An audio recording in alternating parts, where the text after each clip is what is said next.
Our new director tried to sniff me during my first morning briefing, which would have been weird enough, even if I wasn't an omega pretending not to exist. I feel him before I see him. It's a prickle along the back of my neck, a shift in the air that doesn't match the soft hum of the ceiling filters.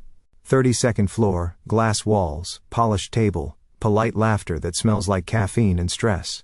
Everyone else is watching the slide deck on the wall. I'm watching the reflection of the man walking up behind me. Dark suit, tailored like it was stitched directly onto his shoulders.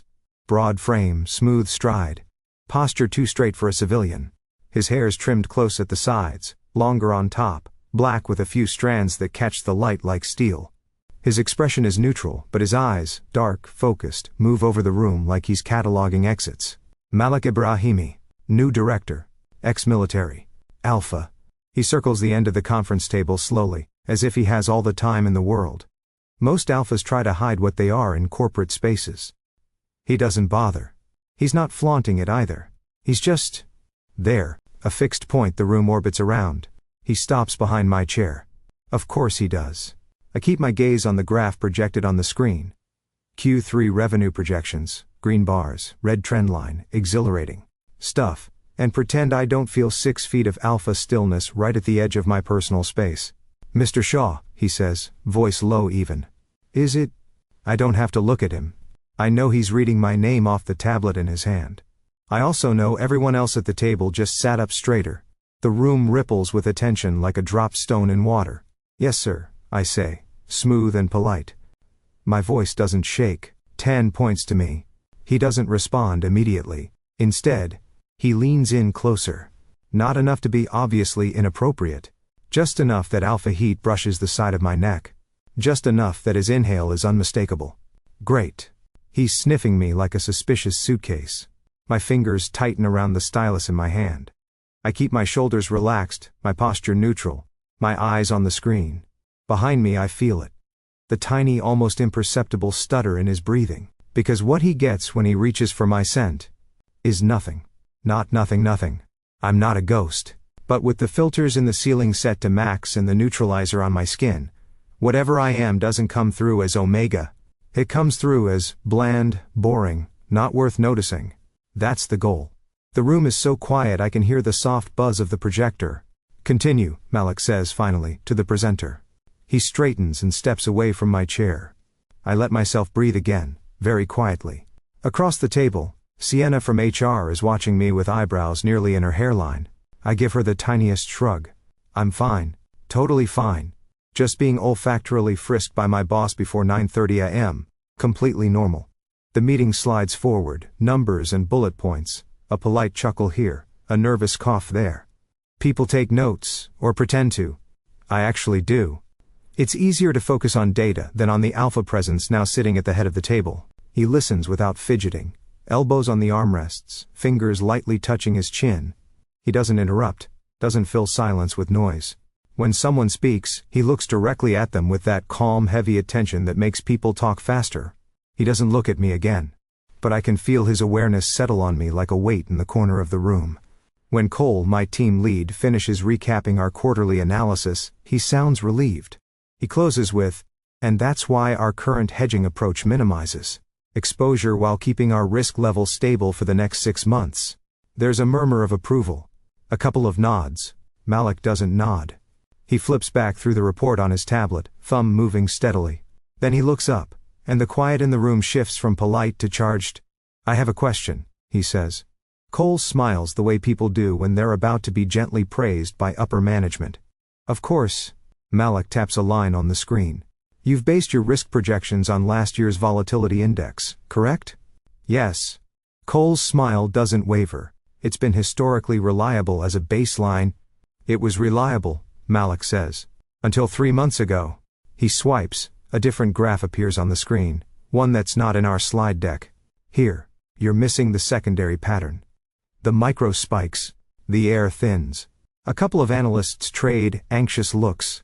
Cole's knuckles go white on the folder in front of him. He's right, I realize. I saw those spikes. I compensated for them manually in my model. Cole didn't. Malak rests the tablet flat on the table. Basing a forward strategy on outdated assumptions is a good way to walk into an ambush you should have seen coming. Maybe it's the way he says ambush. Maybe it's the memory of his breath on my neck. Either way, something in me snaps into sharp focus. Before my brain can remind my mouth that I'm supposed to be invisible, I hear myself say, "We accounted for the spikes." Every head turns toward me. Cole looks like I've just pulled a grenade pin with my teeth. Jayden. They're not in this presentation, I add quickly, but they're in the extended model. I angle my tablet slightly, stylus already moving. The volatility pattern shifted. We adjusted the hedge ratio accordingly. Malak's gaze slides to me, steady and unreadable. "Show me," he says. I flick the model onto the shared screen. The graph I built pops up. Layers of lines, shaded bands, a projection. That hugs reality much tighter than Cole's neat, smooth trend.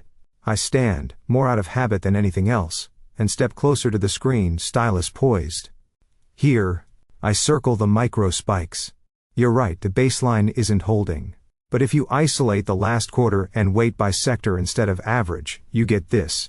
I pull up the adjusted curve. So the recommendation shifts from hold to gradual realignment over 8 weeks. Less heroic, more survivable. For a second, there's absolute silence. Then one of the senior analysts quietly whistles. Sienna hides a smile behind her notebook.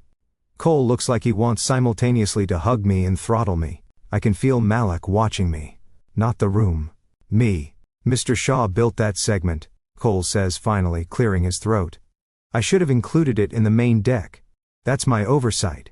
I appreciate the attempted cover, I guess. Malak doesn't look away from me. How long have you been with the company, Mr. Shaw? 18 months, I say. My heart is beating too fast. I keep my voice steady. And how long have you been an analyst? 18 months. I give him a small, bland smile. Started as an intern. They never quite got rid of me. A couple of people laugh, a quick, nervous ripple. Something flickers in his gaze, not amusement. Calculation. Why wasn't this in the primary presentation? He asks. Cole opens his mouth, but I answer first.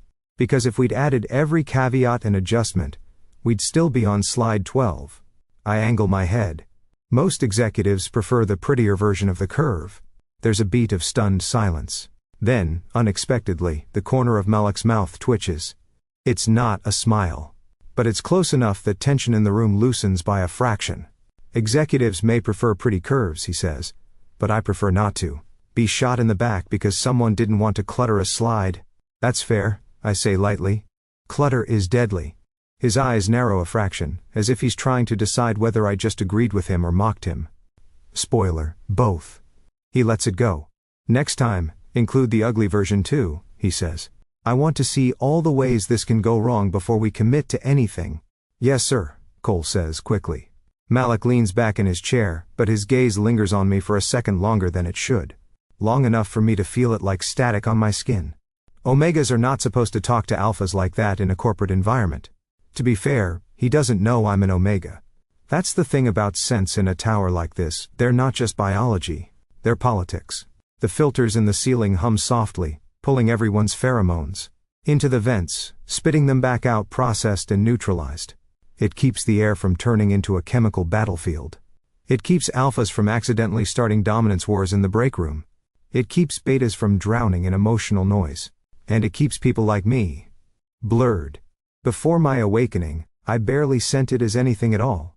Just another quiet human in a city full of them. Then my genes decided to flip a switch a few months ago, and suddenly, the world became a cacophony of smells, coffee with anxiety undertones, printer ink with a side of boredom, sharp peppery dominance from passing alphas that made my stomach flip if I wasn't careful. I learned fast. How to layer neutralizer just thick enough. How to schedule my work hours to avoid rushes of strongly scented people. How to sit near vents. How to breathe shallowly in crowded elevators. How to never ever let anyone get close enough to inhale anything real. Which is why the fact that our new director has tried to read me twice in under an hour is not ideal. The meeting winds down. Action items are assigned, future deadlines pinned to people's calendars like cheerful little landmines. Chairs scrape softly as everyone stands.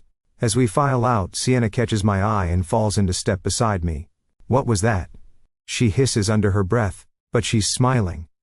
Since when do you sass the boss? I didn't sass, I say mildly. I provided constructive feedback. Jayden. She bumps her shoulder lightly into mine. He's an alpha, he's ex-military, and he looks like that. You can't just, she waves her hand in a flustered circle. Data at him? Pretty sure that's what he hired us for, I say. To data at him. She presses her lips together, fighting a laugh. One of these days your mouth is going to get you in trouble. One of these days? I echo. So far so good. She gives me a look that says you're impossible and peels off toward HR. I head back to my desk in the open plan sea of monitors and ergonomic chairs. My pulse finally begins to come down, but my brain won't stop replaying the feel of Malak. His breath on my neck, the way his inhalation faltered when he found nothing to hold on to. Alphas don't like blanks. They like clean categories. Threat, not threat. Pack, not pack. What do you do with something that doesn't fit either? My phone buzzes the second I sit down. Caller ID, unknown. Which is a lie. Only one person uses that route to reach me here. I slide the headset on and keep my eyes on my screen, fingers tapping aimless nonsense so it looks like I'm working. Shaw, I say under my breath. A familiar voice crackles softly into my ear. Calm, clipped, with that undercurrent of amused menace I grew up with. Did you get access to the new dataset? My contact asks without greeting. No hello, no. How are you adjusting to your new unstable biology, pup? Just straight to business. That's pack life for you. Working on it, I murmur, flicking through today's report queue. Security protocols changed this week. New director? Yes, the voice says. We've heard. Former field strategist, very thorough. You'll need to move your timetable up. Of course I do. On my screen, a notice pings, updated access routes to the financial projections sandbox. Courtesy of our thorough new director. I skim the structure, mapping the locks and gates automatically in my head. I'll see what I can do, I say. See faster, my contact replies. Before he sees you. The line goes dead, comforting. I exhale slowly and start threading my way through the system, nudging permissions, slipping into corners no one watches, looking for the place where the new projections live. I've done this 100 times. Different companies, different shells, same dance. Here though, the floor is glass, the walls are glass, and there's a man at the top who looks at patterns the way I do. A shadow passes across my screen. I don't have to look up to know who it belongs to. The scent that hits me is faint, processed by filters, scrubbed by the building, but my body recognizes it anyway. Ozone, cedar, and something sharp underneath like cold iron. Mr. Shaw, Malak says quietly. A word, when you're free. My cursor freezes for half a second. Just half. Of course, I say, pasting on a pleasant neutral smile as I glance up. Just finishing this model. His eyes flick to my screen, then back to my face. He doesn't press. My office, he says. 10 minutes. He walks away without waiting for an answer. I watch him go, just long enough to be sure he isn't turning back. Then I kill the hidden connection, close 3 windows, and start erasing footprints no one has seen yet. If Malak keeps staring at me like that, I'll either have to move my deadline up, or die trying. By the time my alarm goes off, I already hate the day. It's not the alarm's fault, to be fair. It's doing its earnest little best, chirping in that fake sunrise birdsong setting I thought would make mornings gentler. It just turns out that when your senses are cranked up to 11, fake birds at 6:30 feel like an avian assault. I slap at my phone until the noise dies, then lie there for a second, staring at the crack in my ceiling. My pulse is a low thrum behind my eyes. My head feels stuffed with cotton and static. Welcome back, my least favorite side effect of sudden omegahood, morning scent hangover. Even with the building filters, yesterday's brief exposure to actual alpha still has my system whining. I drag myself out of bed and shuffle into the bathroom of my tiny apartment. 2 steps to the left of the kitchenette, 3 steps to the right of the front door. Compact, efficient, claustrophobic if you're into that. The mirror over the sink shows a man who looks like he lost a fight with a spreadsheet and then slept under one. Medium brown skin a shade too pale, dark hair doing something gravity never approved, faint half moons under my eyes. Wow, I tell my reflection. Stunning. Arrayed on the glass shelf beside the mirror is my new collection. Bottles and vials, sprays and roll-ons, neutralizers, dampeners, stabilizers. Basically, expensive perfume that says, Please pretend my biology isn't a problem. I pick up the strongest of them. The label promises deep scent masking for sensitive physiology, which is a very delicate way of saying, for people who will start vibrating if an alpha so much as breathes in their direction. Unscrewing the cap releases a soft, clean smell. Soap, cotton, a hint of nothing. I dab it along my throat, my wrists, behind my ears, the way the forums suggested. A cool tingle follows, the wrongness of my own scent muted, blurred at the edges. It helps. A little. But underneath it, my senses are still wide open, like someone yanked a curtain off the world and forgot to put it back. I can smell the coffee grounds in their sealed bag on the counter outside, the toothpaste waiting in its tube. The neighbor's burnt toast on the other side of the wall. I rinse my face with cold water until my skin stings. It brings back flashes of yesterday, whether I want them or not. The glass-walled conference room. The hum of the filters overhead. The moment Malak stepped behind my chair and inhaled. And that hitch, that split second of what? When he got nothing, my stomach does an annoying little flip. Don't, I tell my reflection. We are not thinking about his nose at 6:30 in the morning, or his shoulders, or his anything. The reflection does not argue, but it also doesn't look convinced. I brush my teeth, mint flooding my mouth, the sharpness almost painful with how vividly I register it. I glare at the bathroom bulb when it flickers, threatening to give up. Don't you dare, I mutter. The light trembles, then steadies, probably out of fear. Back in the main room, I hit the coffee maker like I'm initiating a launch sequence. Coffee helps. It anchors me. It smells like routine instead of like him. My phone buzzes as I'm pouring. Calendar notification, 9 a.m., meeting with Director Ibrahimi. I stare at the screen. Of course, I say to the empty apartment. Because why wouldn't we start the day with a boss fight? I down half the mug too hot, burning my tongue. Good. Pain is grounding. I get dressed in my usual uniform, dark jeans that pass for business casual. If you squint, a charcoal sweater with sleeves I can push up, worn-in boots. Nothing too tight, nothing too formal. Nothing that feels like wearing someone else's expectations. I consider cologne. Decide against it. No point layering more noise over the neutralizer. If he couldn't smell me yesterday, he shouldn't smell me today. Shouldn't. I grab my bag and head out. The 32nd floor is as painfully pristine as it was yesterday. Glass, steel, pale wood, tasteful greenery in pots that probably cost more than my rent. The air hums with the soft, steady churn of the filtration system, keeping everyone's chemistry in diplomatic mode. I make it to my desk just long enough to set my bag down before Cole's head appears over the partition. There you are, he says, sounding relieved. His sandy hair sticks up in a way that says he also lost a fight with sleep. Director wants you in his office at 9. You got the invite? Yep. I spin my chair with exaggerated ease. Already planning my funeral. Cole winces. Jayden, seriously, just be careful, okay? He liked that you had numbers yesterday. Don't ruin it by being, He waves a hand. You. I put a hand to my chest, affronted. You say that like my charming personality is a liability. He just looks at me. Fine. I sigh. I'll be medium charming? That's all I can ask. He disappears again, mumbling something about needing stronger coffee. At 8:58, I leave my desk. No point making an alpha wait. Some things are suicidal, even by my standards. Macau's office is at the very end of the hallway, past rows of glass-walled meeting spaces and smaller offices that look like they came straight out of a catalog titled Leadership, but make it intimidating. His door is closed. I knock once. Come in, his voice calls, low and clear through the wood. The room is as different from my apartment as it's possible for 4 walls to be. Dark wood paneling warms the space, countering the sharp light from the floor-to-ceiling windows that frame the city. The desk is solid, heavy, almost old-fashioned, but the monitors on it are very much not. 2 leather chairs sit opposite, another by a small side table. Bookshelves line one wall, real books, not props. Everything is neat, aligned, intentional. He sits behind the desk, jacket off, sleeves rolled to his forearms. His tie is straight. His posture is not relaxed exactly, but settled. The way someone looks when sitting is still for them a ready position. Mr. Shaw, he says. Director, I reply, closing the door gently behind me.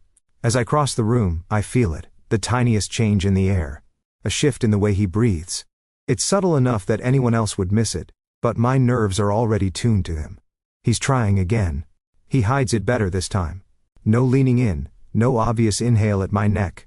Just a slow breath through his nose as I move closer, like he's centering himself.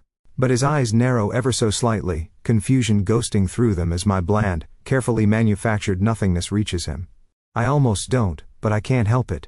I smile. Not a big grin. Just a tiny upward twitch at the corner of my mouth that says, I see you, and you're not as subtle as you think. Something flares in his gaze at that. Interesting. Not offended. More like intrigued. Have a seat, he says. I sink into one of the chairs across from his desk. It's comfortable in a way that feels like a trap. He studies me for a beat, fingers steepled in front of him. The silence stretches but doesn't break. I let it. People underestimate how powerful not filling silence can be when everyone expects you to babble. Finally, he speaks. You're hiding something. The way he says it is calm, almost conversational. No overt accusation, just a statement of fact, like he's noting the weather. Of course, I say. It's called a personality. His brows lift a fraction. For a heartbeat, I'm not sure if I've pushed too far. Then the corner of his mouth does that not quite smile thing again. Is that what you call talking back to your director in your second week under him? He asks. Technically, I talk back to your data, I say. You just happen to be holding it. I like accurate data, he says. I do not like surprises. You're in the wrong building then, I murmur. Finance is 90% surprises in better fonts. His gaze sharpens. I'm serious, Mr. Shaw. So am I say softly. We look at each other over the polished expanse of wood. The city glows behind him, all glass and steel and distant noise. In here, it's just his steady breathing, the faint murmur of the filters. And my heartbeat trying out tap dance routines in my chest. You adjusted the models before anyone else on your team even noticed the pattern shift, he says. You saw something coming and moved before it hit. Why? Because that's my job? I offer. Look at numbers, guess which way the apocalypse tilts. That's not an answer, he says. Most people react when they're forced to. You anticipate. His eyes search my face. Where did you learn to do that? Now that's a dangerous question. In school, I say. And, on the job. I read a lot of reports. And maps. And war games. And pack territory outlines, none of which I am mentioning. One of his fingers taps once, against the desk. You're very careful, he says. You hired me for risk management, I reply. Careful is part of the package. And yet, he says quietly, you weren't careful yesterday. My mouth goes dry. How so? You challenged me in front of the team, he says. He stops, corrects himself. Most junior analysts don't do that. He almost said, omegas. My skin prickles. I challenged your assumption, not your authority, I say. If I'd been wrong, that would have been disrespectful. But I wasn't. And if I hadn't taken it well? He asks. Then I'd have updated my resume at lunch, I say honestly. A huff of air leaves him, not quite a laugh. More like disbelief wearing a laughs jacket. He leans back, studying me. The light catches the lines at the corners of his eyes, the faint scar that runs from the edge of his jaw up toward his ear, almost hidden by stubble. He's too observant, too still, too much like people who used to stand at the front of briefing rooms, while I sat at the back taking notes I wasn't supposed to understand. He's the kind of alpha who eventually notices everything. Which means my current arrangement, omega under neutralizer, spy behind a keyboard, has an expiration date. I am very aware of it all of a sudden. He must read something in my face because his next words are softer. I don't mind being corrected, he says. I mind being blindsided. If you see something, I expect you to bring it to me. Directly, not just fix it quietly in a spreadsheet and hope no one notices. I blink. That was not the lecture I was bracing for. Is this the part where you tell me to be more of a team player? I ask dryly. This is the part where I tell you I pay people to think, he says. Not to hide. If he only knew. I swallow, my throat suddenly tight. I look away, just for a second, at the bookshelf to his right. The spines are worn, not decorative. Strategy. History. A few titles I recognize from certain less-than-legal reading lists. He follows my gaze. You read? He asks. I recognize some of those, I say. Clausewitz is a bold choice for a corporate office. War is logistics, he says. So is business.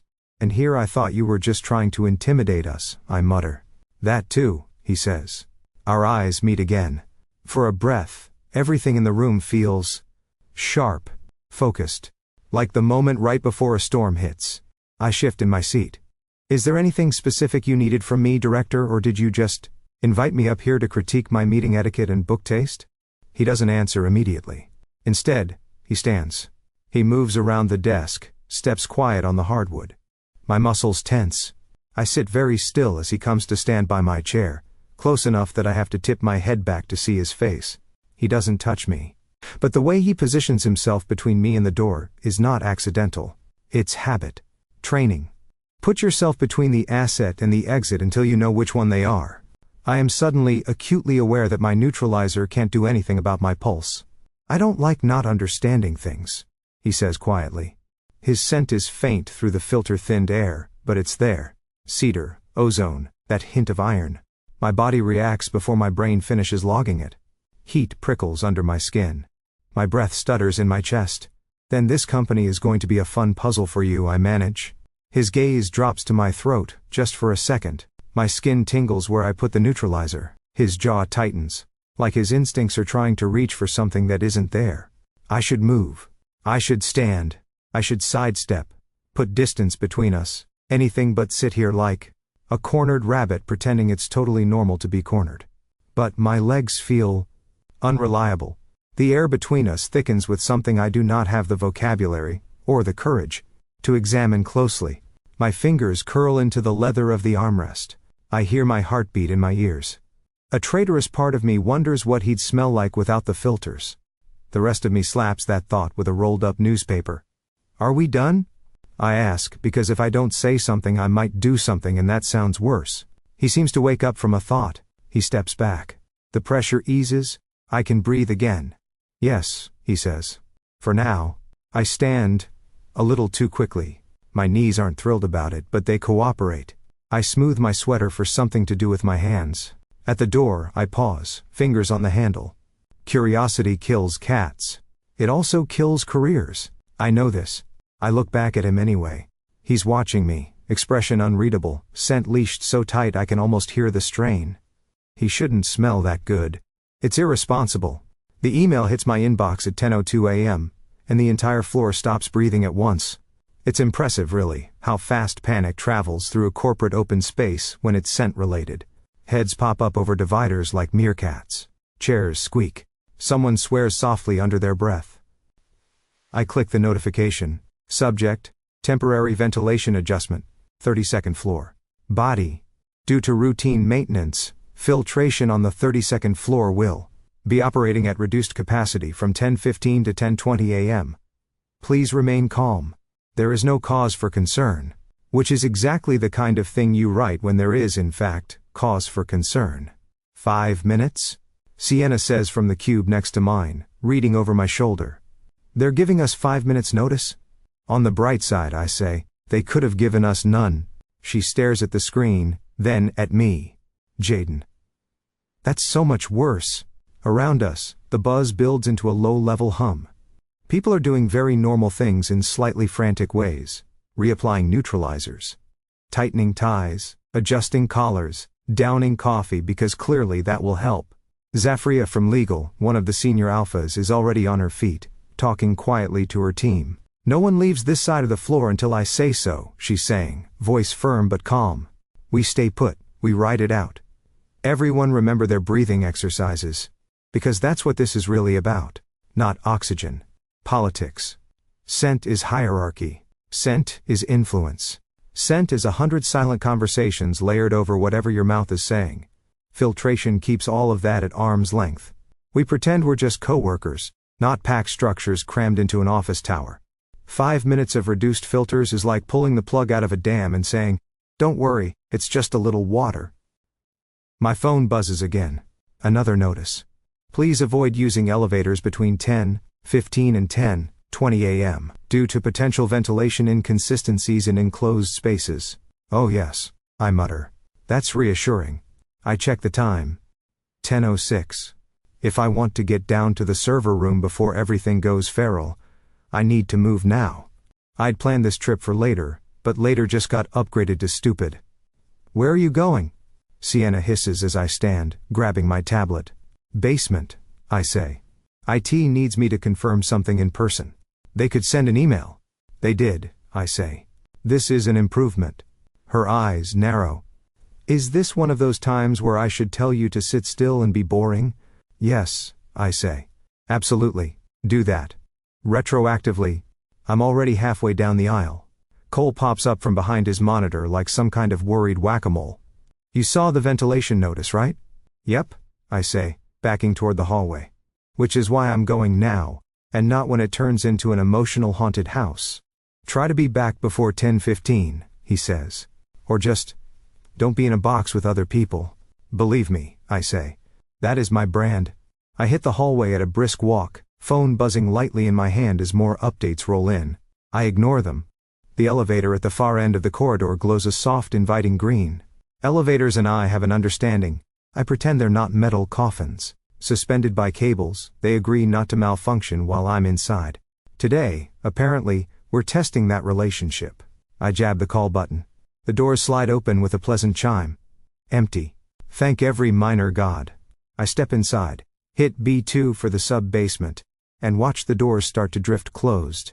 Hold the elevator, please, a voice calls. Of course. My finger hits the door open button before my brain finishes screaming no. The doors shudder, then reverse, sliding back to reveal the exact person I least wanted to be trapped in a small metal box with during a ventilation issue. Malak strides in, calm and self-contained, as if the world isn't about to become a scent minefield. He's in another dark suit. Different cut, same effect. His tie is looser than this morning though, like he's been too busy to bother tightening it. Mr. Shaw, he says, as if we just bumped into each other at the coffee machine and not in my impending anxiety spiral. Director, I manage. My thumb has turned into concrete on the door open button, but the elevator doesn't care. The doors slide shut with a soft thump that sounds in my head like a lock clicking. The car hums, then starts its smooth descent. I can do this. It's fine. It's just an elevator. It's just an alpha. It's just my entire endocrine system choosing violence. For a blessed 30 seconds, nothing happens. Then, halfway between floors, there's a faint mechanical click in the ceiling, followed by a subtle, terrible quieting of the air. The filters shut off. It's not all at once. It's a slow unclenching, like someone loosening a lid. The white noise of circulation fades, and with it, the thin blandness I've gotten used to breathing in these hallways. What floods in to replace it is him. His scent hits me like opening a door onto a storm. Cedar, sharp and dry, like walking through a forest in winter. Ozone, bright and electric, right before thunder cracks. Underneath, a thread of cold metal, steel and discipline, and something old. That makes some deep, half-feral part of me sit up and pay attention. My lungs forget how to act casual. I suck in a breath by reflex. Then another. Then I realize that's a mistake. My hand snaps out, fingers clamping around the metal railing that runs along the wall. It's solid, blessedly real, the cool bite under my palm anchoring me. Nope. Absolutely not. We are not doing this. My heart slams against my ribs, a rhythm too fast, too loud. Heat blooms under my skin, racing up my neck and across my face. The neutralizer I put on this morning is suddenly a thin, laughable veneer over reality. Beside me, he goes very still. I don't look at him. I stare at the floor indicator above the doors like if I focus hard enough, I can will the elevator to move faster. It's not moving faster. From the corner of my eye, I see his hand flex at his side. His shoulders rise with an inhale, deeper this time, unfiltered, and I feel the exact moment his brain files away whatever he's smelling. Omega. I've spent months blurring myself into a safe middle, scrubbing away the edges of what I am. 5 minutes of low filtration, and his instincts find me like a beacon.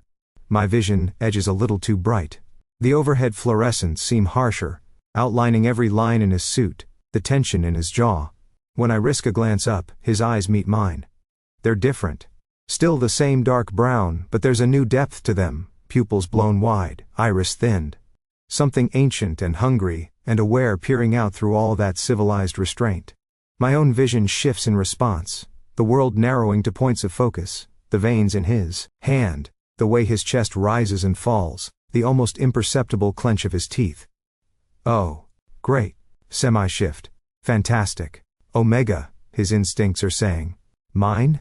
Mine? Mine? Panic jabs sharp under my ribs. This is exactly the kind of situation every advice column warns about. Avoid enclosed spaces with unfamiliar alphas during filtration outages, they all say. Cheerfully. Like, that's a thing you can schedule around in late-stage capitalism. My grip on the railing tightens. The metal digs into my palm. My claws aren't out, thank God, but my fingertips tingle with the urge. Don't show. Don't move. Don't bend. My body, unfortunately, did not get that memo. Muscles pull taut. Heat coils low in my abdomen, the kind that has nothing to do with embarrassment, and everything to do with instinctive, unwanted reaction. Betrayal, thy name is endocrine system. Beside me, Malak swears softly under his breath. Some language I don't know. His hand comes up and braces against the opposite wall, fingers splayed, as if he has to physically hold himself in place. The elevator feels smaller. I told them to delay the maintenance, he says, voice rougher than usual, threaded with something that isn't as neatly leashed as before. They did not listen. Did you try putting it in a presentation? I ask, because if I don't reach for a joke, I will reach for something much worse. His mouth twitches, the barest ghost of amusement, quickly smothered by another breath that clearly contains more information than he wants. The air between us is heavy now, saturated with cedar and ozone and the scent he's dragged out of me against my will. It's not strong. Neutralizer still doing its best under impossible conditions, but it's enough. His gaze drops, not to my throat this time, but lower, as if he can see heat through my sweater. My pulse stutters. Our eyes meet again. For a heartbeat, we're not in an elevator. We're not in a corporate tower. We're two animals in a very small cage. Instincts pressed against the bars. He shifts his weight toward me. Just a fraction. Just enough to send a bolt of pure alarm and something else racing down my spine. His pupils dilate further, the whites of his eyes thinning, and when he speaks, his voice scrapes a little lower. This is unfortunate timing, he says. You think? My own voice has an edge too, thinner than I'd like. We could have tried this after I finished my coffee. He huffs out a breath.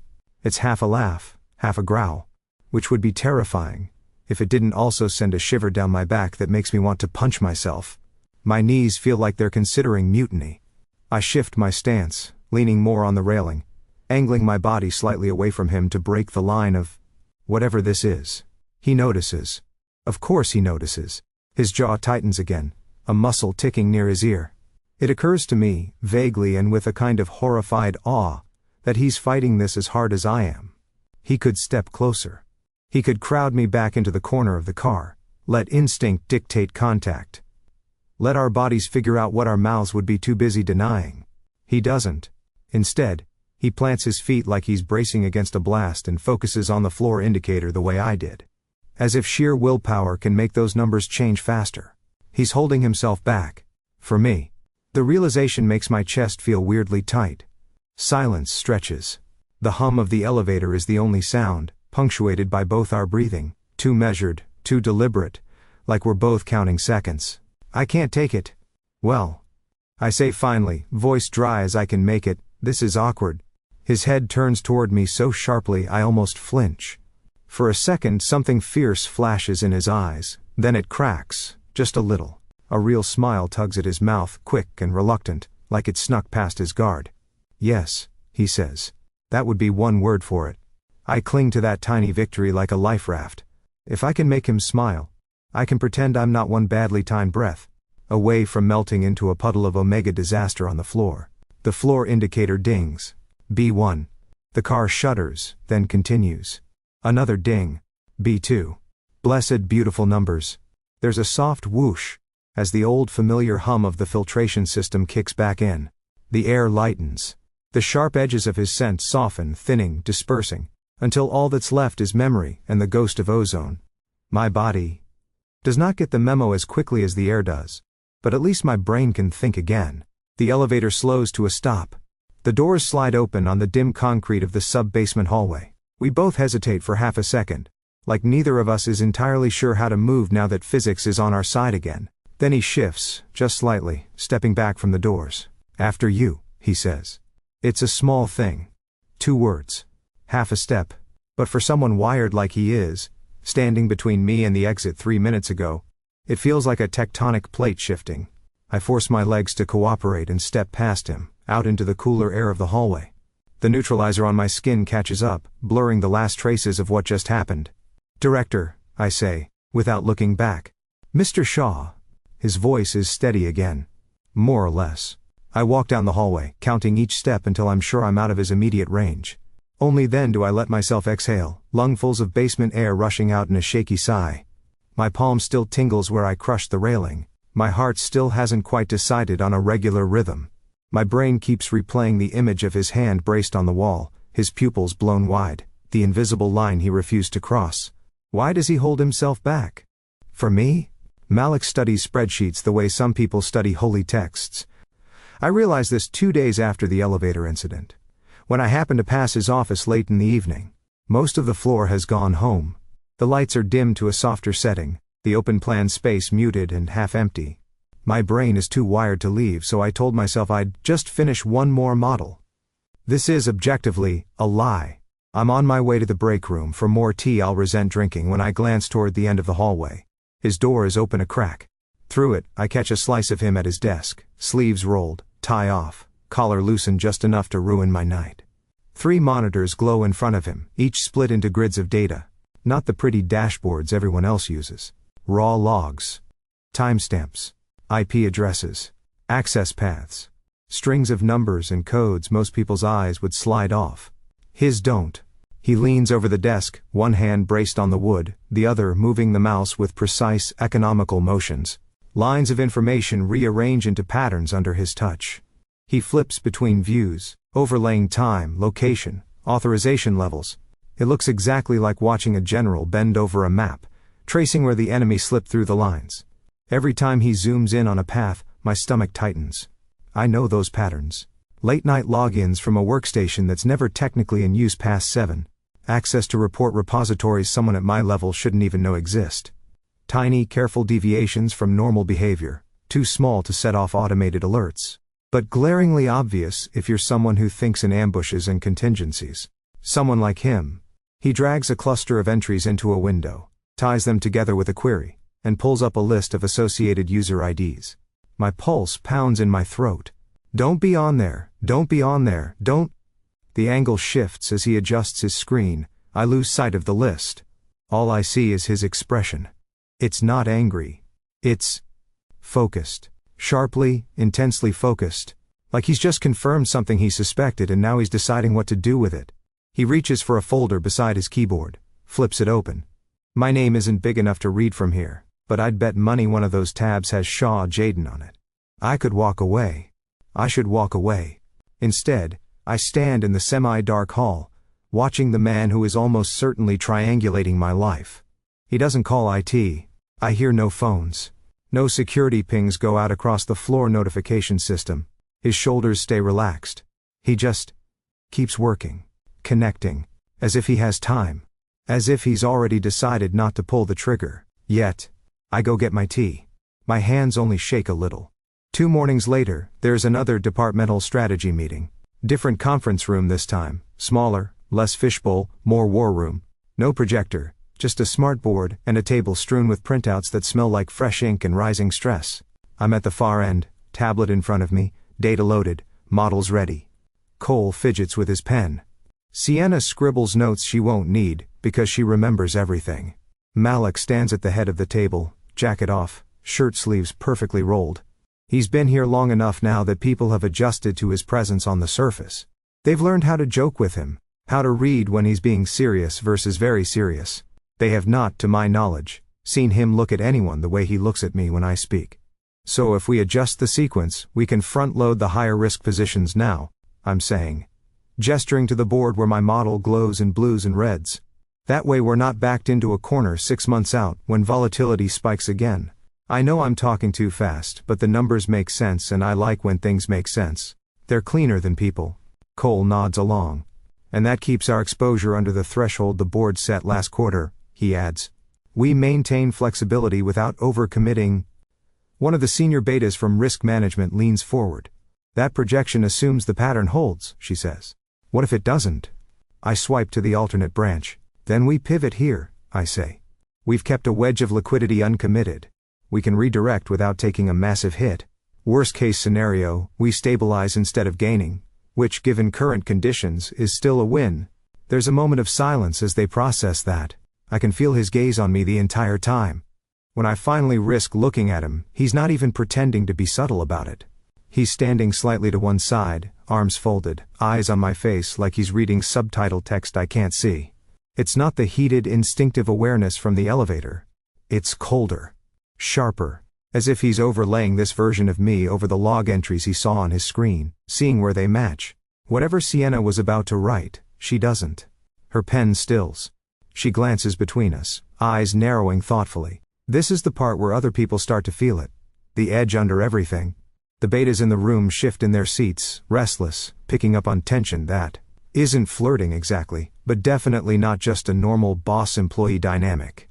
It's not romantic. It feels more like someone pulled a wire taut between us, and is slowly tightening it. Your models have been accurate, Malak says finally. Uncomfortably so. I should take that as a compliment. For some reason, my skin crawls. Thank you, I say, aiming for light. I try not to be wrong. It's bad for my brand. One of the analysts laughs weakly. No one else does. Malak's mouth flattens, like he hears something I didn't mean to say out loud. Continue, he says. It's to the room, but his eyes stay on me. By the time the meeting wraps, my shoulders ache from holding myself in. What I hope reads as casual competence, and not high-functioning terror. Jayden, he says as people start to stand. Stay a moment. Of course. Sienna gives me a worried look as she files out. Cole squeezes my arm in passing, a silent "don't antagonize the general." The door clicks shut behind them, and the air shifts. The room feels smaller with just the two of us. He walks to the far side of the table with deliberate calm, gathers a few stray printouts into a neat stack, sets them aside.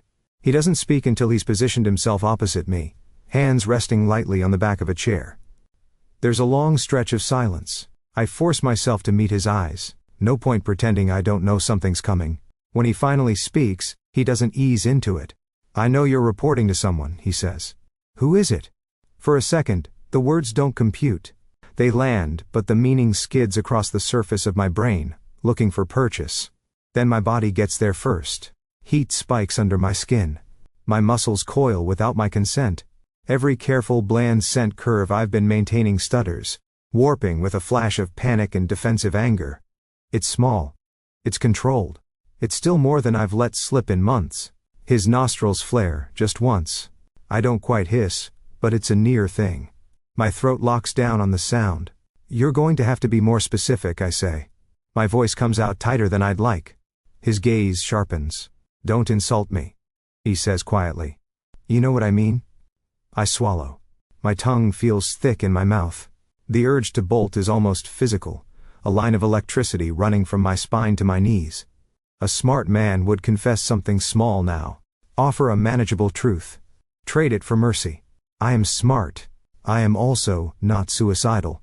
There are a lot of someones, I say, buying half a second.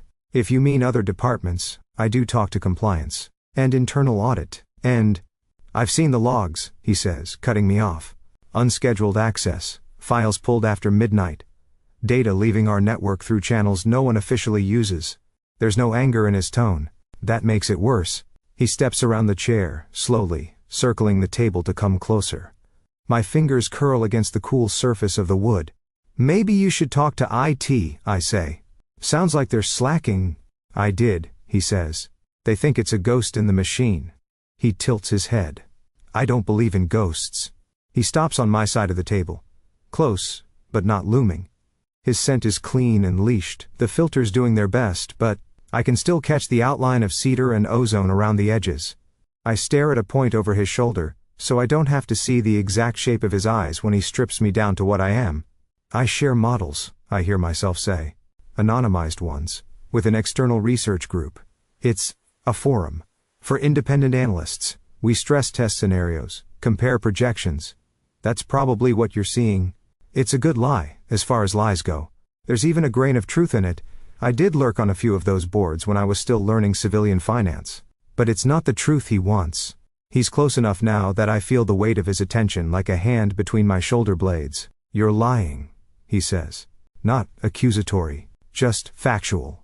"I'm simplifying," I say. His jaw flexes.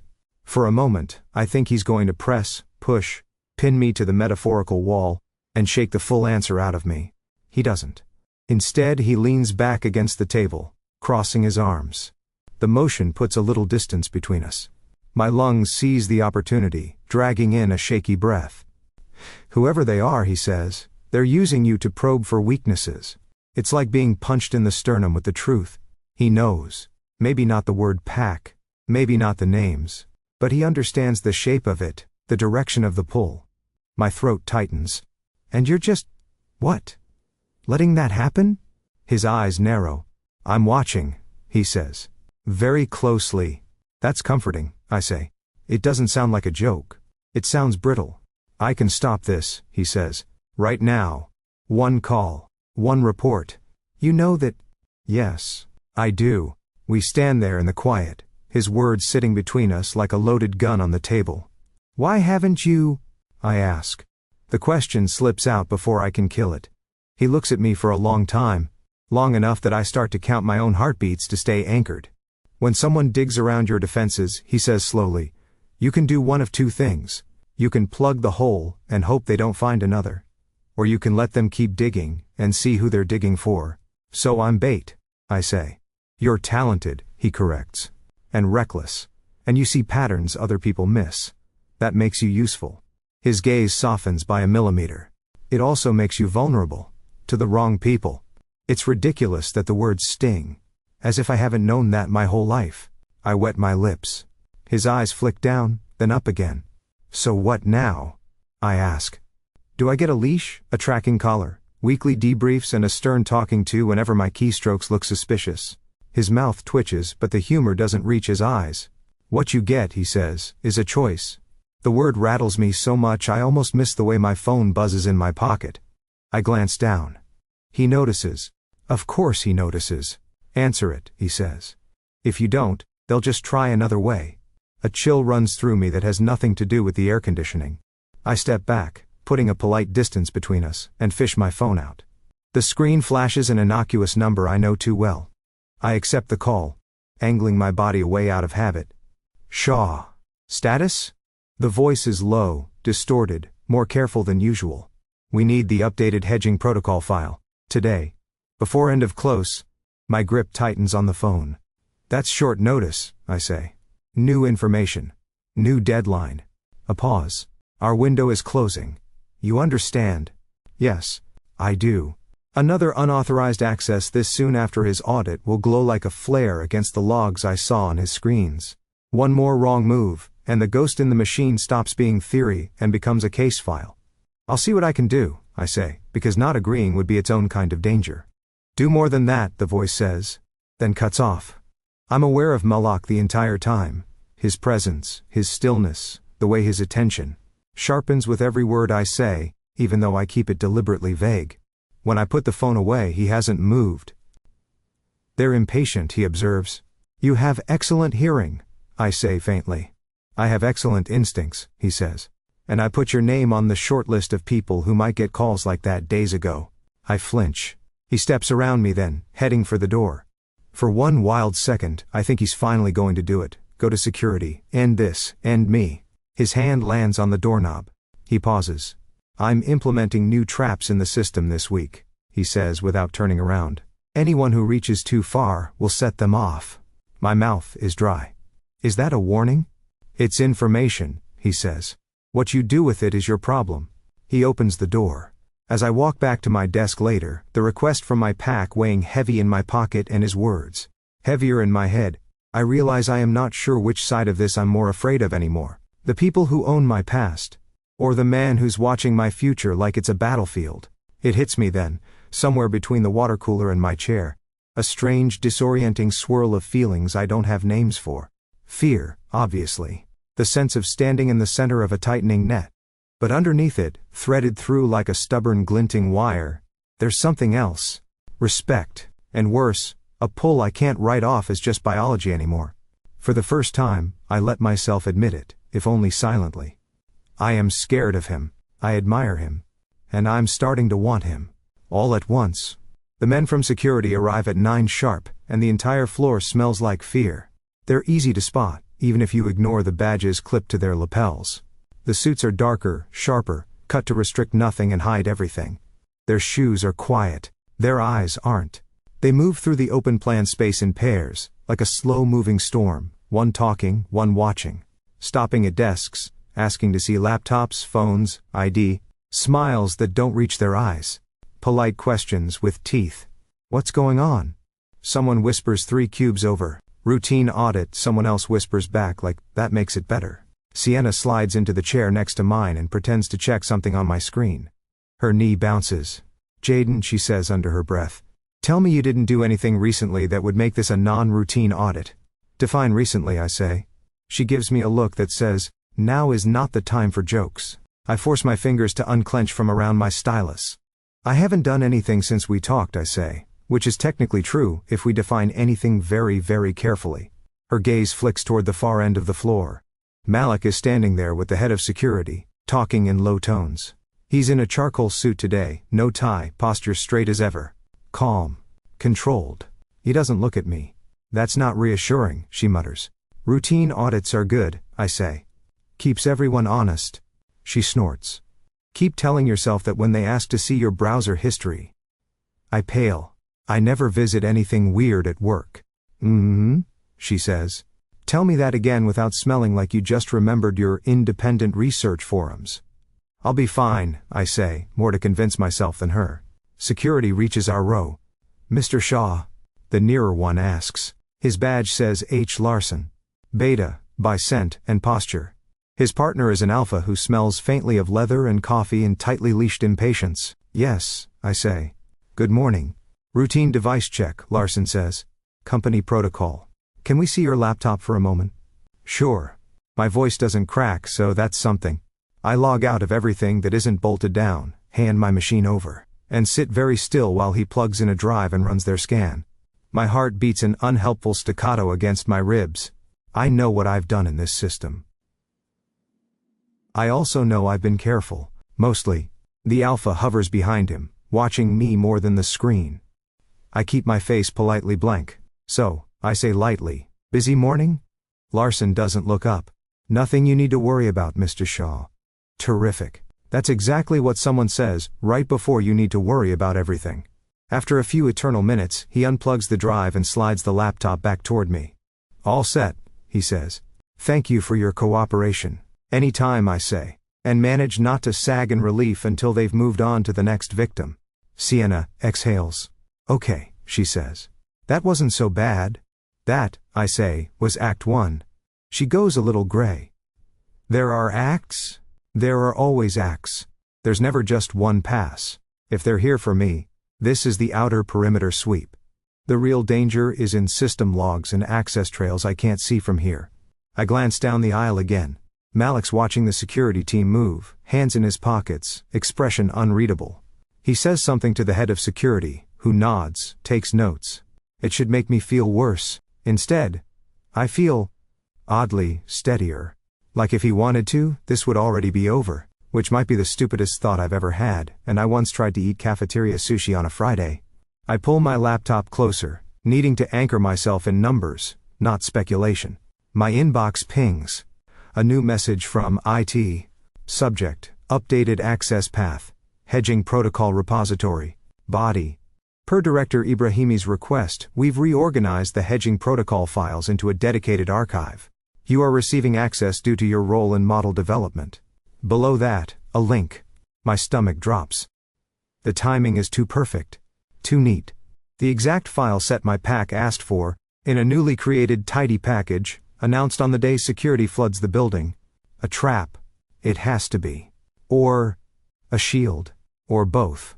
I click the link before I can talk myself out of it. The repository opens in a new window. Rows of files, names standardized. HedgeProtov 1 v2 v3. And at the bottom, highlighted as latest draft. HedgeProtov 9 draft MK. MK. Malak's initials. Of course. I check the file properties. Created last night. Modified this morning. Viewable by Director Ibrahimi, and now J. Schwanalytics. He made this. For me. For them. For both? My cursor hovers. This is exactly what my pack wanted. The updated hedging protocol. The new approach that will determine how the company leans into risk for the next year. This is also exactly where any half-decent intrusion detection script will be watching for unauthorized outbound transfers. Especially after he told me there'd be traps. There's a part of me that bristles. He's using me as bait. There's another part that recognizes the shape of a different strategy. He's building a decoy within a decoy. If I pull this file, and it's salted with false assumptions, then the pack gets flawed intel that protects the company. If I don't pull it, I disobey them, and paint a different kind of target on my back. If security flags the access, he can claim he lured the leak into the open on his terms. If they don't, if he's rerouted the alarms, then he's not just using me to protect his side. He's protecting me too. The duality of it makes my head spin. I download the file. Very slowly. Very carefully. No anonymizers. No tunnels. Nothing that screams look at me. Just a standard user pulling a file he's been granted explicit access to. No alerts pop up. No flashing red boxes. Just progress bar, complete, save. I don't open it. Not yet. I sit there, fingers hovering over the trackpad, feeling my heart pounding in my ears. Everything okay? Cole asks, pausing by my desk with forced casualness. His eyes flick to my screen, skimming the file name before I can alt-tab. Yeah, I say too quickly. Just more hedging fun. Great, he says. Because what we needed today was more excitement. His scent is tight with stress, even through the filters. I force a smile to reassure him I'm not the immediate source of impending doom, then excuse myself. I need air. And answers. I find Malak in the hallway outside the main conference room, talking quietly with the head of security. They're flanked by glass walls and hushed voices from inside. The buzz of higher-ups who are definitely not getting their hands dirty today. Security peels off as I approach, leaving him alone, hands in his pockets, gaze on some distant point through the glass. Director, I say. He glances at me, then at the open stretch of hallway behind me.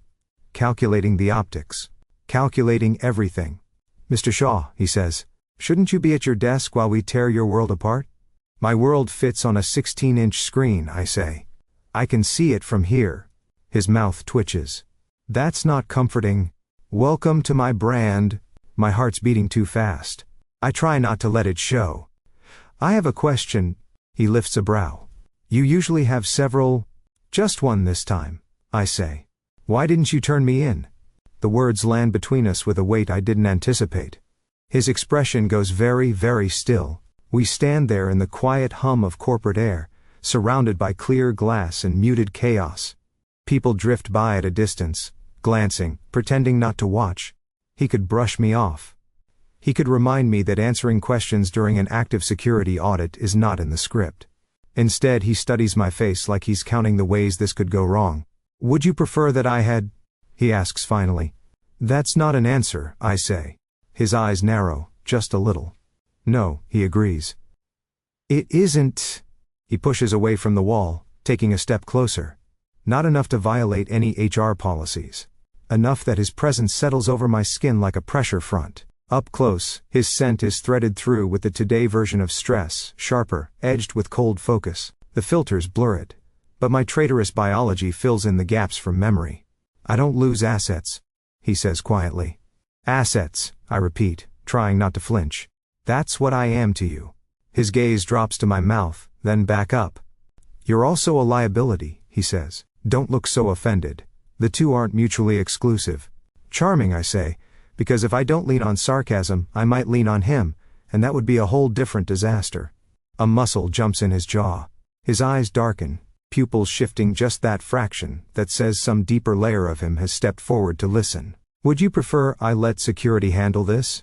He asks. They're very thorough. You'd be debriefed, processed, probably charged. Your pack, he lets the word hang, a deliberate test, would cut their losses. You would spend the next several years as an example in a training module. My throat tightens.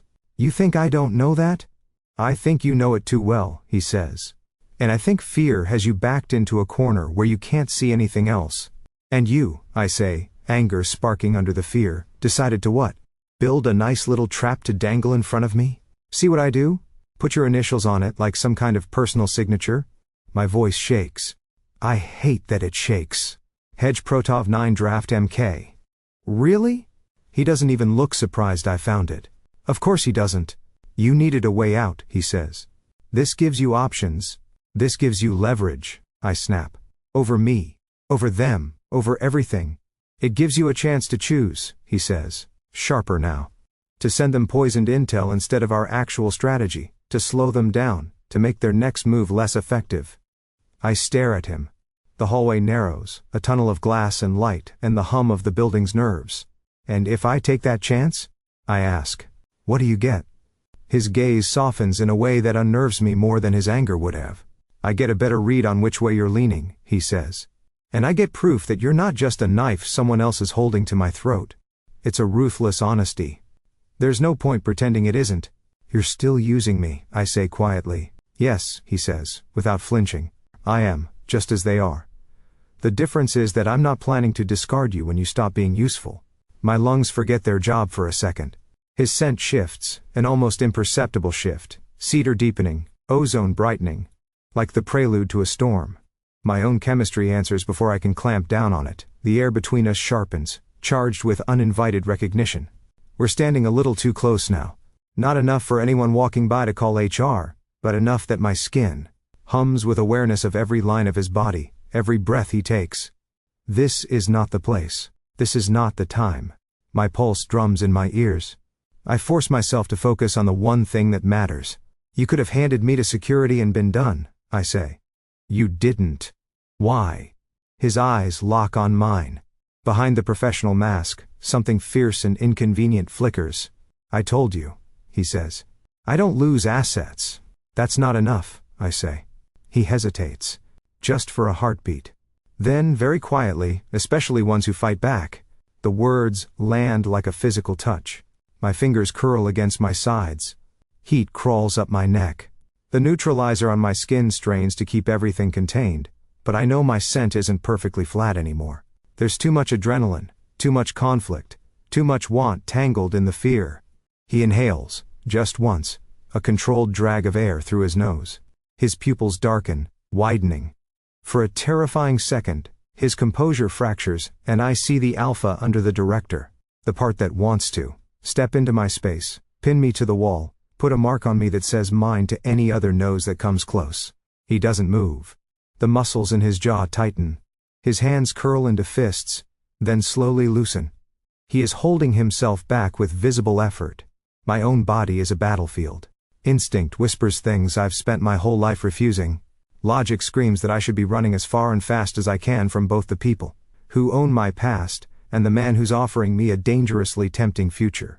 Somewhere in the middle, my heart does that stupid, traitorous thing where it imagines what it would be like to stand beside him without a lie between us. A door opens at the far end of the hallway. Voices spill out, footsteps approaching. The spell breaks. He steps back, just enough to make the scene look normal again. Director and employee. Nothing to see here. Think carefully, Mr. Shaw, he says, voice back to its usual controlled register. About who benefits from your fear, and about who's giving you ways to survive it. I swallow hard. Is that an order? I ask. It's advice, he says. I don't give orders I'm not prepared to enforce.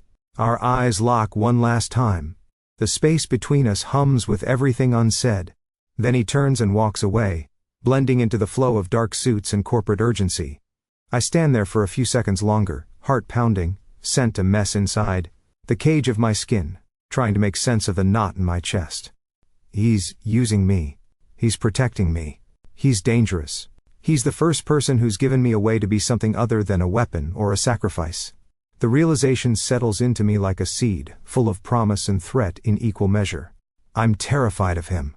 I respect him. And despite every rational part of me yelling that this is suicidal, I'm starting to be very, very afraid of how much I want to choose his side.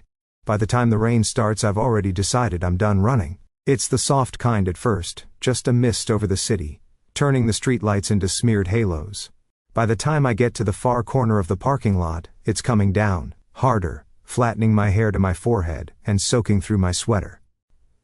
I stand under a broken lamp that flickers like it's trying to pick a mood, hands in my pockets, heart beating loud enough to drown out the hiss of water on asphalt. He's late. Of course he is. You don't show up early to a meeting where someone might defect. It looks like weakness. When he does emerge from the dark, it's without fanfare, just a tall shape in a hooded coat, moving with familiar, unhurried confidence. He steps into the patchy light, pushes the hood back. Micah. He smells like wet stone and pack house coffee, damp wool and the faint metallic tang of power. Beta, but high-ranking enough that alphas listen when he talks. He looks me up and down, taking in the soaked clothes, the tight line of my shoulders. You picked a dramatic night, he says. His voice is calm. It always is. The movies would approve. I'm trying a new brand, I say. Brooding in the rain, very artistic.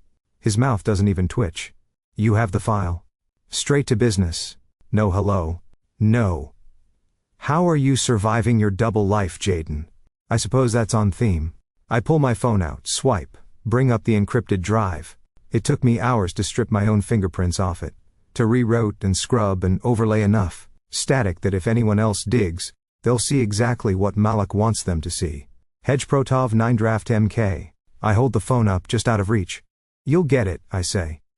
After we talk. Micah's eyes narrow a fraction. We're talking now, about me, I say. Not about your pet intel requests. He tilts his head, studying me more closely. You sound agitated. Yeah, funny thing, I say. Turns out being corporate bait during a security sweep is bad for my mental health. You knew the risks, he says. You agreed to this. I agreed to watch, I say. To pass along information. I did not agree to be fed into a shredder the first time things got complicated. He exhales through his nose. You're not in a shredder. Not yet, I say. But I've seen the teeth, Micah. I know exactly how fast this gets ugly if security decides to dig deeper. And I know how quickly the pack would distance itself if I became inconvenient. Silence hums between us. Rain runs in rivulets down his face. He doesn't bother to wipe it away. You're nervous, he says. That's natural. You're in close quarters with an ex-military alpha who specializes in pattern recognition. It's understandable that... I'm leaving, I say. The words hang there, ridiculous and small and huge all at once. Micah blinks. Slowly. Leaving what? The pack, I say. The arrangement, whatever we're calling this. I'm done. There it is, out in the open, shivering in the rain with the rest of me. His expression doesn't change much, but I've known him long enough to catch the micro-shift in his scent, the faint spike of cold metal under the stone. You don't leave, he says.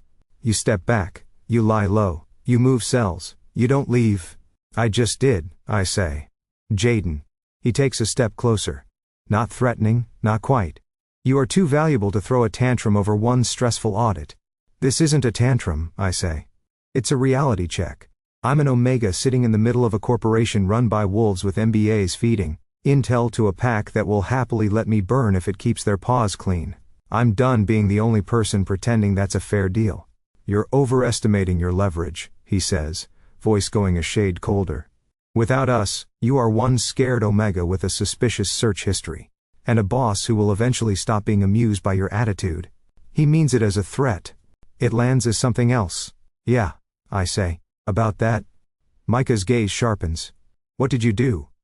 I gave you the file you asked for, I say. You'll get it tonight. It's very persuasive. Very detailed. I let a smile flicker, humorless. It's also exactly what Director Ibrahimi wants you to believe his strategy is. For the first time, Micah's composure cracks. You lied to us, he says. There's a low, dangerous note in his voice I haven't heard aimed at me before. I protected my job, I say. And my skin. And the humans who have no idea any of you exist. And you think he'll protect you? Micah demands. This alpha? This outsider? How long do you think that lasts, pup? Until you stop being useful. Until he decides you're more threat than asset, then he'll hand you over with a neat little report and a note that says problem solved. Maybe, I say. Maybe he will. But he gave me a choice. You never did. Rain drums on the hood of a nearby car. My clothes cling cold and heavy, but my chest feels oddly light. Micah steps closer. His scent presses at me, heavier now. The beta authority line he uses when speaking for alphas. You don't get to walk away, he says. You know too much. You've seen too much. You owe too much. Something in me, something I've kept curled up and quiet for years, uncurls. I paid what I owed, I say. And my voice doesn't shake. I did what you asked. I took the job no one else wanted, lived in their shadow, tiptoed around their rules, risked my neck every time I logged in after midnight. I have been your knife in someone else's house for 18 months. I take a breath. It tastes like rain and exhaust and old stale fear finally burning off. If you decide that's not enough, that's on you, I say. But if you come after me now, you won't be the only wolf on the field. And you know it. The air between us tightens. The implicit name there doesn't need to be spoken. Director Ibrahimi. Malak. Micah's jaw flexes. This isn't you, he says quietly. You were always the good one, Jayden. You followed orders. You listened. You knew the stakes. Maybe I finally started believing I deserve more than being a stake. I let out a breath that feels like it's been lodged in my chest since I was 16. I'm done. Tell them what you want. Use me as a cautionary tale. Don't grow a spine, kids. Look what happened to Jayden. His eyes flash. Just once. You're making a mistake. Maybe, I say. But this one's mine. We stare at each other for another long beat. Rain trickles down the back of my neck, cold and real. Finally, Micah pulls his hood back up. Send the file, he says. We'll see how your new friends like you when they realize you're playing both sides. He turns and walks away, footsteps splashing in puddles, disappearing into the dark. He doesn't look back. I let out a breath I didn't know I was holding. For the first time in a long time, the fear sitting in my chest doesn't have teeth. It's still there. This isn't a fairy tale. Consequences are real, but it's different. Sharper around the edges, but also strangely clean. I'm not theirs anymore. That thought is terrifying. It's also beautiful. Malak's office looks different at night. The city outside is a sea of lights, glass towers and red taillights, smeared by rain. Inside, the only illumination comes from the windows and a single lamp on his desk, casting warm gold over stacks of files and the edge of his jaw. He's exactly where I knew he'd be, behind his desk, jacket off, tie undone, sleeves rolled. A half-empty mug sits near his elbow. His posture is relaxed in that way that is not actually relaxed at all. He looks up when I knock once and step inside. You're late, he says. You didn't give me a time, I say, closing the door behind me. He considers that true. He doesn't say he was waiting. He doesn't have to. The room smells like him and coffee, and the faint brittle tang of something like worry. Security left, I say. Everyone's gone home. Most of them, he corrects. Some of us don't have hobbies. I have hobbies, I say. I'm just currently breaking up with mine. One brow lifts. Productive evening? You could say that. I cross the room, my shoes soft on the floor, and stop a few feet from his desk. I met with them. I sent the file. He leans back, studying me. Which file? The one you wanted them to see, I say. Your pretty decoy. It should keep them busy for a while, reverse engineering your strategy and feeling very smug about it. A flicker of satisfaction crosses his face. Good. They know I lied, I add. Or at least, they suspect. I told them I'm done. His gaze sharpens. And how did they take that? About as well as you'd expect, I say. With threats and disappointment and a general sense that I'm a traitor to my lineage. And, are you? He asks. No judgment. Just curiosity. I think about Micah's face in the rain. About the packhouse nights where I listened to plans whispered over, chipped mugs. Believing I was helping the people who mattered most. I'm not theirs anymore, I say. If that makes me a traitor, then yes. I guess I am. His eyes soften. The change is small but seismic. You understand, he says quietly, that you may have made yourself an enemy tonight. Several, in fact. Oh, absolutely, I say. It's been a very efficient evening. I'm running out of bridges to burn. And yet, he says, you came back here. Where else am I going to go? I ask, aiming for flippant and landing somewhere closer to honest. Besides, I still need a paycheck. For a moment, neither of us speaks. Then he stands. He comes around the desk, not in the slow hunting circle I've come to expect when he's interrogating a problem, but in a straightforward line. He stops in front of me, close enough that I have to tilt my head back to meet his eyes. The air between us hums, but it's not like the elevator or the hallway, or any of the other almost disasters we've brushed against. It's quieter, steady, like standing near a fire that's burning hot and controlled, not a blaze waiting to jump its bounds. Stay, he says. My throat closes around a dozen responses. Is that an order? I manage. No, he says. That's the point. He searches my face, as if he's looking for the exact spot to place the next word. Stay, he says again, but on your terms. My heart stutters. On my... You don't work for them anymore, he says. You don't work for me as their plant. You work here, as my analyst, as my... He hesitates, then lets the word land. Partner. The room tilts. I'm not yours, I say, because the part of me that has spent its entire life expecting ownership needs that on the record. Good, he says, without missing a beat. I don't want you to be mine. I want you to be you. Loud, inconvenient, occasionally reckless. Standing next to me because you choose to, not because someone pushed you into place. My chest aches. In a good way. In a terrifying way. You're not getting a tame Omega out of this, I warn him. I don't fetch. I don't heal. His mouth curves. I've noticed. I talk back. I add. I rely on it, he says. I swallow. My voice comes out small and huge at the same time. Why? He could say a lot of things. About my skills, my utility, my value as an asset. He doesn't. Because you see things I don't, he says. Because you challenge me. Because you're not afraid of me. I am, I say. It slips out before I can soften it. All the time. He tilts his head. And yet, you're still here. I huff out a breath that might be a laugh. I'm also bad at self-preservation. Maybe, he says. Or maybe you're finally learning that fear doesn't have to mean obedience. The lamp on his desk hums quietly. Outside, the rain streaks the windows, blurring the city into gold and gray. Something loosens inside me. A knot I've been carrying for so long I forgot it was there. I realize I'm smiling. Really smiling. Not the sharp, defensive thing I wear in meetings. Something softer, fuller, that makes my cheeks ache. Okay, I say. I'll stay. He exhales. Slow and steady. Like he'd been holding that breath for longer than he'd ever admit. Good, he says. We stand there a moment longer, held in a silence that feels less like tension, and more like an agreement settling into place. Then, because my coping mechanisms are tragically consistent, I ruin it. So, I say, tilting my head. Does this mean I get a raise? He actually laughs. It's a quiet sound, but real. Lines crinkling at the corners of his eyes. No, he says. But you get something better. My patience. I snort. That sounds like a terrible deal. Given the alternative, he says, I'd take it. If you start using words like mentorship package, I'm walking out, I warn. Noted, he says dryly. If we were in our other skins, I think, this is the part where one of us would wag our tail despite ourselves, and the other would pretend not to notice. Instead, we stand there in an office that smells like rain and coffee, and something almost like home. He grabs his jacket from the back of his chair. Come on, he says. I'm taking you to dinner. It's 10 p.m., I say. Then it'll be a bad diner and cold fries, he says. You can critique their risk management.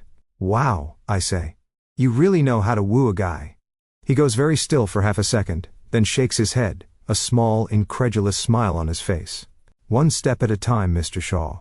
We leave his office side by side. In the hallway, the building's filters murmur softly, doing their endless work. Our scents slip into the stream, cedar and ozone, numbers and mint, alpha and omega, but they don't clash anymore. They don't spike or snarl. They settle. Not identical. Just aligned. As we walk toward the elevators, boots echoing on the polished floor, I let myself breathe in, slow and deep. Maybe this was never a trap. Maybe it was a beginning.